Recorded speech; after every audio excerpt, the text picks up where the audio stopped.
ओम नमः शिवाय, जय सिया राम, हर हर महादेव।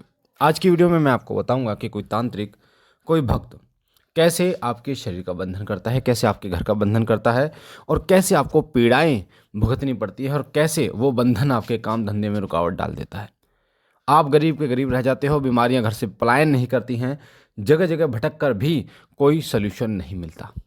तो वीडियो को लास्ट तक सुनना, एक एक चीज़ बारीकी से, ताकि आपको समझ में आए कि आखिर भक्त बंधन क्यों करते हैं। तो सबसे पहले हम बात करते हैं बंधन क्यों करते हैं। आपके घर का बंधन, आपके शरीर का बंधन। ये जो बंधन किया जाता है, ये जेलसी की वजह से किया जाता है, ईर्ष्या की वजह से किया जाता है। क्योंकि आज के समय में लोग अपने दुख से दुखी नहीं हैं, अपने दुख से इतने दुखी नहीं हैं जितने दूसरे के सुख से दुखी हैं। कि वो व्यक्ति सुख क्यों है, उस व्यक्ति ने कोई गाड़ी ले ली तो क्यों ले ली, घर बना लिया तो क्यों बना लिया, अच्छा खा रहा है तो क्यों। ये जो ईर्ष्या है, यही उसके नरक जाने का कारण बनती है। तो जो बंधन करते हैं लोग, वो ईर्ष्या के कारण करवाते हैं। एक और बात बता दूं, जो करता है और जो करवाता है, दोनों नरक के भागी बनते हैं और भयंकर नरक के भागी, कभी इनको मुक्ति नहीं मिलती। इसलिए कहा जाता है कि किसी को भी दुख नहीं देना चाहिए।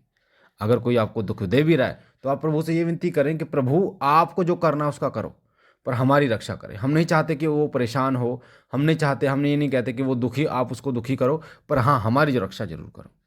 तो बंधन क्यों लगाया जाता, कैसे लगाया जाता है, सबसे पहले इस बात पर हम गौर करते हैं। सबसे पहले बंधन दो तरीके से लगाते हैं, एक शरीर का बंधन, एक घर का बंधन। घर के बंधन के बारे में हम बात करें तो जब घर का बंधन कोई तांत्रिक करता है तो आपके घर की कुछ चीज़ें उसको चाहिए होती है। जैसे घर की मिट्टी उसको चाहिए होती है, या आपका गोत्र उसको चाहिए होता है, आपका एड्रेस उसको चाहिए होता है, ठीक है, इस तरीके से उसको चाहिए होता है। या इस प्रकार की कोई चीज़ आपको चाहिए, उसको चाहिए होती है जो उस घर से संबंधित हो। घर का बंधन जब किया जाता है तो सबसे पहले उसके पितरों को बांधा जाता है। जो उस घर के पितर होते हैं उनको वो बांध देता है। कुल देवी और कुल देवता का पलायन कर दिया जाता है। कई तो ऐसे भी तांत्रिक होते हैं जो आपके ही कुल देवी कुल देवता को भोग दे के साइड कर देते हैं, अलग कर देते हैं। ऐसा भी होता है, बड़ा अचंभे वाली बात है, पर यह सत्य है कि आपके घर के कुल देवी कुल देवता जिनको वो भोग देकर, उनको मनाकर वो साइड कर देता है।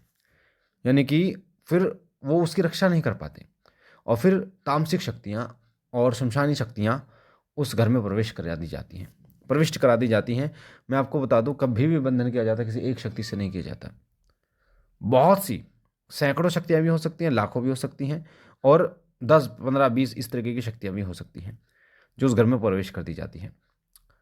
वो पूरे घर को बांध देती हैं, जिससे आपके घर में कोई पॉजिटिव ऊर्जा यानी सकारात्मक शक्तियाँ प्रवेश ही नहीं कर पाती। आप पूजा करते रहते हैं, पर आपके इष्ट जो है या आपके इष्ट की जो ऊर्जा है वो उस घर में प्रवेश ही नहीं कर पाती। इसलिए आपने सुना होगा कि आपकी पूजा का फल कोई नेगेटिव शक्ति ग्रहण कर रही है उस घर में, उस घर के अंदर कोई नेगेटिव शक्ति है, वो उस पूजा का फल ग्रहण करती है। और फिर फल ग्रहण करते करते वो इतनी ताकतवर हो जाती है, और जितना वो उस फल को ग्रहण करेगी यानी आपकी पूजा को ग्रहण करेगी, उतनी ही परेशानियां वो आपको देती चली जाती है। जैसे ही आप घर से बाहर जाते हैं तो आप बहुत अच्छे रहते हैं, आपका दिमाग शांत रहता है और आप अपने कंट्रोल में रहते हैं। पर जैसे ही उस घर के अंदर आप प्रवेश करते हैं, आप जैसे ही पैर रखेंगे, आपका दिमाग खराब हो जाएगा। आपको ऐसा लगने लगेगा जैसे आपकी बुद्धि बांध दी हो।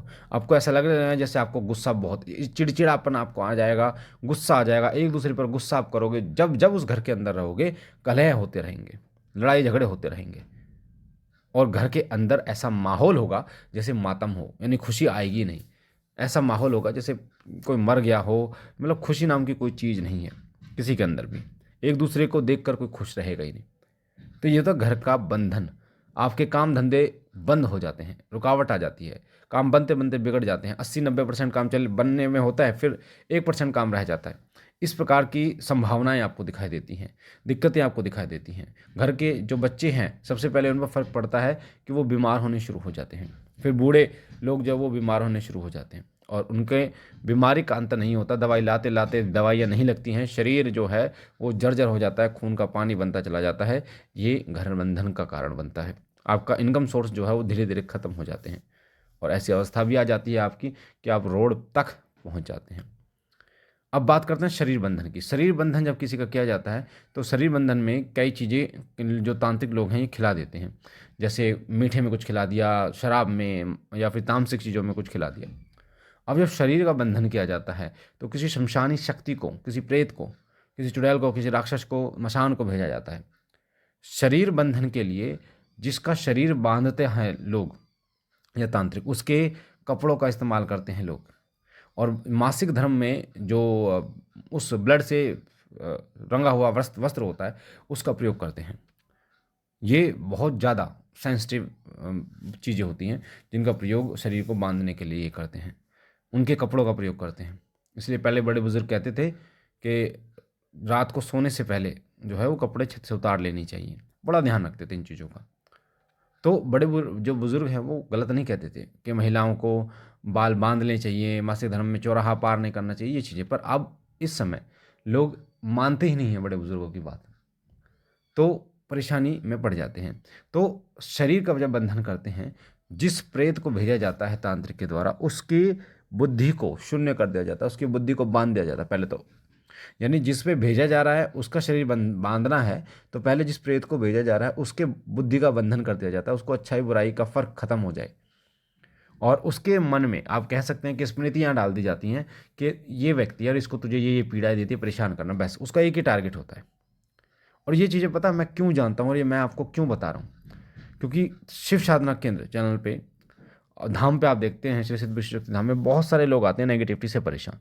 और जब जो मशान होते हैं, चुड़ैल होती है, जो भी बंधन में कर रख के भेजी जाती है, जब वो अपनी कहानी बताती है ना, तो यही कहानी बताती है। ये चीज़ें प्रैक्टिकल बता रहा हूँ मैं, किताबी ज्ञान नहीं बता रहा।